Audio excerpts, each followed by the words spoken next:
আজকে আমরা শিখবো হচ্ছে নবম দশম শ্রেণীর গণিত বই অধ্যায় নাম্বার কত 13। 13 অধ্যায়ের নাম জানি কি সসীম ধারা। তো সসীম ধারার আজকে আমরা শিখবো হচ্ছে উদাহরণ 2 থেকে শুরু করব। আমরা সুস্থ ধীরে আস্তে আস্তে আমরা উদ্দীপকটা আগে পড়ি। প্রথম কি আছে 5 plus 8 plus 11 plus 14 plus dot dot dot dot ধারাটির কোন পদ 383। একটু সুন্দরভাবে আমরা একটু বুঝি, যেমন এখানে যে ফার্স্ট আছে, ফার্স্টকে আমরা কি বলি প্রথম পদ, কি বলি প্রথম পদ। 8 কে আমরা কি বলি দ্বিতীয় পদ। 11 কে আমরা কি বলি তৃতীয় পদ। আর 14 কে আমরা কি বলি চতুর্থ পদ। তেমনি ভাবে এখানে যে 383 আছে, এইটা কততম পদ আমরা কি বলতে পারবো? আমরা এইগুলা বলতে পারবো। ফার্স্ট হচ্ছে প্রথম পদ, দ্বিতীয় পদ, তৃতীয় পদ, চতুর্থ পদ, এভাবে আরো আছে পঞ্চম, ষষ্ঠ, সপ্তম, এভাবে মানে গুনতে গুনতে গুনতে গুনতে এইটা কততম পদ আমাদের বের করতে হবে। কিন্তু আমরা জানি না এটা কততম পদ।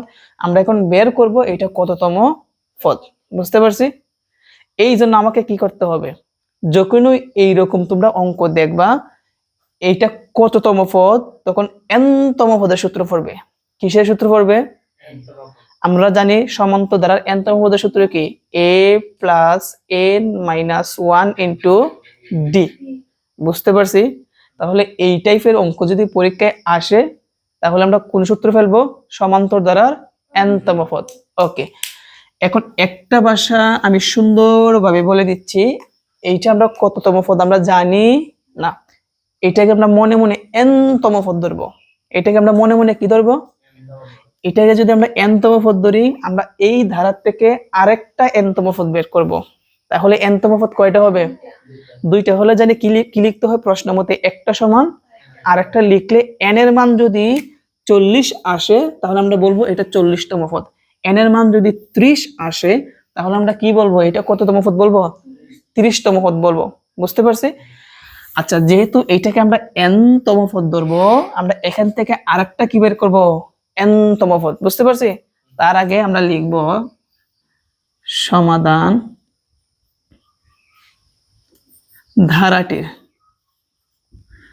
ধারাটির প্রথম পদ। তোমরা বলো তো প্রথম পদকে কি দ্বারা প্রকাশ করা হয়? এ দ্বারা। প্রথম পদ কত? 5। এবং সাধারণ, আচ্ছা সাধারণ অন্তর।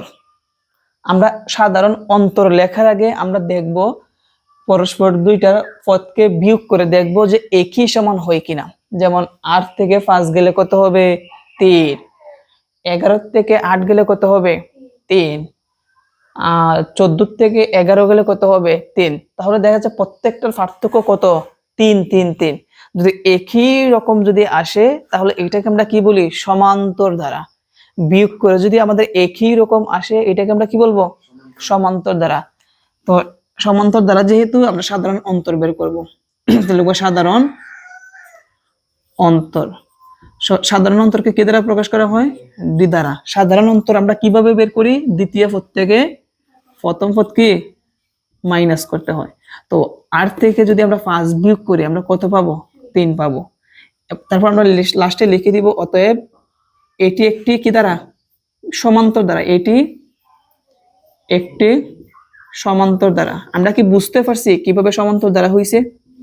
কিভাবে বুঝলাম? যে বিয়োগ করলে প্রত্যেকটা কি আসে? সমান আসে। কি আসে? এখন লক্ষ্য রাখি, আমরা বলছিলাম এইটাকে আমরা কি ধরবো? মনে মনে n-তম পদ ধরবো। কি ধরবো? আমরা লিখবো ধরি n-তম পদ সমান কত ধরবো? 343। আমি আবার প্রথম কি বলছি আমি একটু স্মরণ করে দেই। এটাকে যদি আমরা n-তম পদ ধরি, আমরা বলছিলাম এই ধারার থেকে আরেকটা কি বের করব? n-তম পদ বের করব, বলছি না? তো আমরা এই ধারার থেকে আমরা একটা n-তম পদ বের করি, সেই জন্য আমাদের n-তম পদের কি লিখতে হবে? সূত্র কি লিখতে হবে? তাহলে আমরা লিখবো আমরা জানি n-তম পদ সমান, সূত্রটা বলো সবাই, A plus N A plus N minus 1 into D.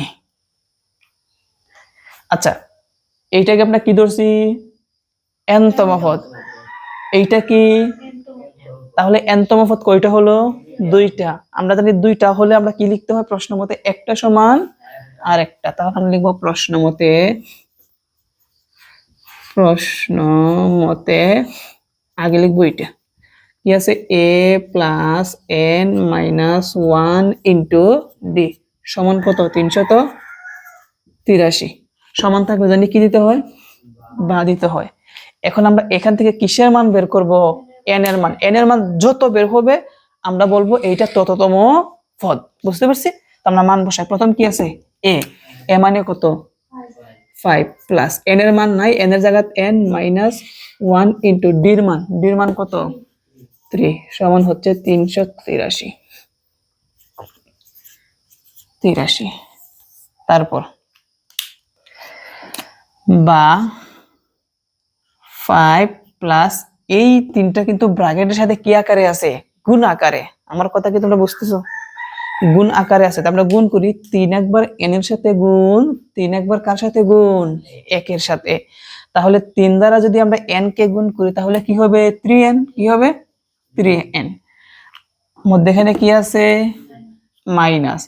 আবার 3 দ্বারা যদি 1 কে গুণ করি 3 একে 3 হবে। সমান কত? 383। হিসাব করি। আগে আমরা অক্ষরটা লিখি। আগে কি আছে? 3n। তোমরা বলো 5 থেকে 3 গেলে কত হবে? 2। দুইটা যোগের নাকি বিয়োগের? যোগের, কারণ 5 হচ্ছে যোগের, 3 হচ্ছে কি বিয়োগের। যোগেরটা বেশি, সেজন্য যোগ কত লিখবো বলো? 2। কত? সমান কত? 383। এই পর্যন্ত কি আমরা বুঝতে পারছি? ওকে। তুমি যদি বলো যে না আমি এইভাবে লিখবো না, আমি আগে এইভাবে লিখবো, 5 থেকে 3 গেলে কত হয়? 2, তারপর যোগ কত? 3n। এইভাবে লিখলেও হবে, কোনো সমস্যা নাই। আমরা জানি কিসের মান বের করবো বলছিলাম? এখান থেকে n এর মান। তো n টা রেখে আমরা সবগুলা কি করব? কোথায় পাঠাই দিব? ডান দিকে। কোন দিকে? আমরা দাফে দাফে পাঠাবো। আগে আমরা এই প্লাসেরটা পাঠাবো। তাহলে এখানে থাকবে কি? 3n। 2 আছে প্লাস, আমরা যদি সমানের আর ডান পাশে আনি এইটার সাথে কি হবে? মাইনাস হবে। তো 383 থেকে 2 বিয়োগ করলে কত আসবে? 381। এখন 3টা আছে গুণ, সমানের ডান পাশে গেলে কি হবে? ভাগ হবে। আর এই পাশে থাকবে কি? n থাকবে। ভাগ হলে জানি কোথায় যাবে? নিচে। আর 381 কোথায় যাবে? উপরে। একটু ভাগ দেও তো দেখি কত আসে। ভাগ দিলে কত আসে? ভাগ দিলে আসবে হচ্ছে 127। কত আসবে? 127। তার মানে একটু বুড়ির দিকে আমরা খেয়াল করি, n এর মান আমরা কত পেলাম? 127। তো আমি আগে কিন্তু বলছিলাম n এর মান যত বের হবে আমরা বলবো এইটা তততম পদ। তার মানে এইটা প্রথম পদ, এইটা দ্বিতীয়, এইটা তৃতীয়, এইটা চতুর্থ, এইটা কততম পদ? 127তম পদ বের হয়ে আসছে। সেই জন্য আমরা লিখবো অতএব 127তম পদ কত? 383। এটা হচ্ছে কি আমাদের অ্যান্সার। আবার কি বোঝাতে হবে? আবার বোঝাতে হবে? বোঝাতে হবে। ওকে, তাহলে তোমরা লিখতে পারো, আমি না হয় আরেকবার বুঝাবো লেখার পরে। আচ্ছা, আমরা আরেকটা বার এটা একটু দেখি। তো আমরা তো এইগুলো আসলে জানি, কোনটা কততম পদ জানি না। যেমন প্রথম পদ, দ্বিতীয় পদ, তৃতীয় পদ, চতুর্থ পদ, বাট এইটা কততম পদ আমরা জানি না। এটা আমরা জানি না বিদায় এটাকে আমরা মনে মনে আমরা কি ধরছি? n-তম পদ ধরছি, তাই না? আর আমি প্রথম বলছিলাম যে এখানে যে ধারাটা দেওয়া আছে এই ধারা থেকে আমরা আরেকটা কি বের করব? n-তম পদ বের করব। সেজন্য আমরা লিখছি ধারাটির প্রথম পদ a সমান কত? 5 এবং সাধারণ অন্তর d সমান দ্বিতীয় পদ থেকে প্রথম পদ কি করতে হয়? বিয়োগ করতে হয়। বিয়োগ করলে আমরা 3 পাই। যেহেতু প্রত্যেকটা বিয়োগ করলে কত আসবে? 3 আসবে। তাহলে পার্থক্য যদি সবগুলো একই রকম হয় তাহলে এটাকে আমরা কি বলি? সমান্তর দ্বারা বলি। সেই জন্য আমরা লিখবো এটি একটি সমান্তর দ্বারা। এখন এইটাকে আমরা জানি না, এটাকে আমরা কি ধরছি? n-তম পদ। এই জন্য আমরা আরেকটা কি বের করতে হবে? n-তম পদ। সেই জন্য লিখবো আমরা জানি n তম পদ সমান a plus n minus 1 into d। এইটাও n তম পদ, এইটাও কি n তম পদ। কয়টা হলো? দুইটা। প্রশ্ন মতে একটা সমান কি আরেকটা, এই যে আমি লিখছি। এখন আমরা মান বসাবো। এর মান কত? 5 প্লাস n এর মান নাই, মাইনাস 1, d এর মান হচ্ছে 3, যা আছে কি তাই। এখন 5 প্লাস 3 দ্বারা ব্র্যাকেটের সাথে গুণ, 3 দ্বারা n কে গুণ করলে কি আসবে? 3n। 3 একে কি হবে? 3, আর যা আছে তাই। এখন 5 থেকে 3 গেলে কত হবে? 2, আর হচ্ছে 3n। 2 আছে প্লাস, এই পাশে হলে কি হবে? মাইনাস। মাইনাস করলে কত আসবে? 381। 3 আছে গুণ, এই পাশে হলে কি হবে? ভাগ। ভাগ করলে আসবে 127। যেহেতু n এর মান 127, তার মানে আমরা কিন্তু এইটাকে কি ধরছি? n তম পদ ধরছি না? n এর মান যদি 127 হয়, তাহলে এটা কয়তম পদ? 127তম পদ। আসলে এখন আমরা উদাহরণ 3 সমাধান করি। এখন আমরা সমাধান করব উদাহরণ কত? 3। মনোযোগ দেই, দেখো কি বলছে। বলছে প্রথম 50টি স্বাভাবিক সংখ্যার যোগফল নির্ণয় করো। প্রশ্ন বুঝি, প্রথম কয়টি? 50টি স্বাভাবিক সংখ্যার যোগফল। স্বাভাবিক সংখ্যার কি মনে রাখবা? স্বাভাবিক সংখ্যার যোগফলের কিন্তু একটা সূত্র আছে। একটা কি আছে? সূত্র আছে। ওই সূত্রটা যদি আমরা পারি, তাহলে এই অঙ্কটা একদম ইজি, একদম সহজ। ঠিক আছে? তো লক্ষ্য রাখি, এই রকমের 3টা সূত্র আছে। কয়টা সূত্র আছে?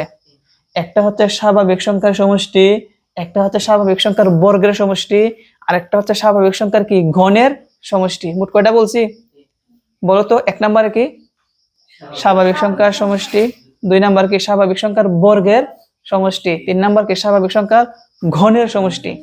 তো বর্তমানে কি স্বাভাবিক সংখ্যার যোগফল। তাহলে আমরা লিখবো, সূত্রটা লিখবো। আমরা জানি প্রথম n সংখ্যক স্বাভাবিক সংখ্যার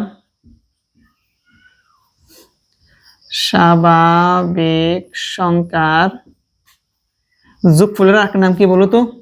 সমষ্টি। কি সমষ্টি? Sn সমান, লক্ষ্য রাখি সূত্রটা কি? n into n plus 1 divided by 2, এটাই হচ্ছে সূত্র। আচ্ছা, প্রথম n সংখ্যক স্বাভাবিক সংখ্যার সমষ্টি হচ্ছে, সূত্রটা পড়ো তো সবাই দেখি।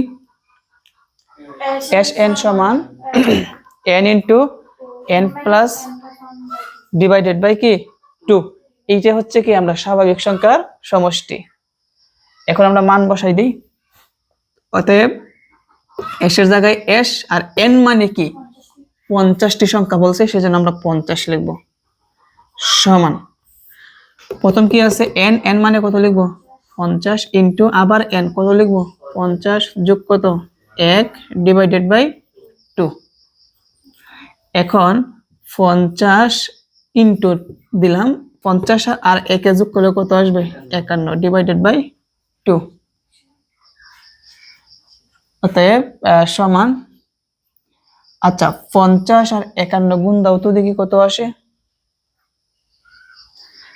আমরা যদি 50 আর 51 গুণ দেই,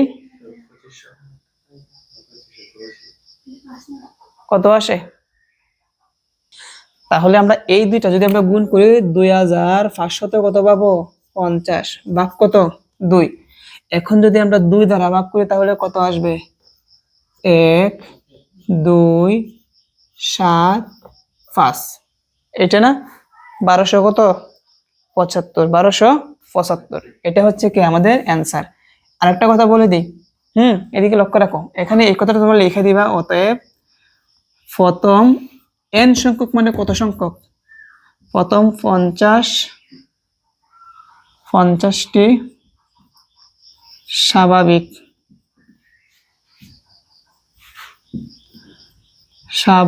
সংখ্যার সমষ্টি। এখানে জায়গা নাই, আমি নিচে লিখতেছি। তারপর Sn লিখবা এত। এটাকে আর বলতে হবে? ওকে, তো যারা যারা ক্লাসটা তোমরা দেখবা সবাই এখানে 50টি বলছে, তোমরা 61 পদের সমষ্টি বের করবা।